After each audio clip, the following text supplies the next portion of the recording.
すごいな。あー待って、そこの金玉やばいかもしれない。よし。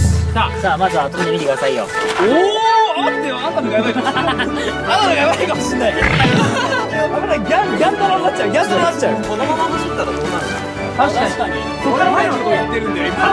ドラマってさ、捕まりながら走られてさ、そーってそこに逃げるとか。すごい俺言ってる、気づいた方がいいよ、ほんとに。あー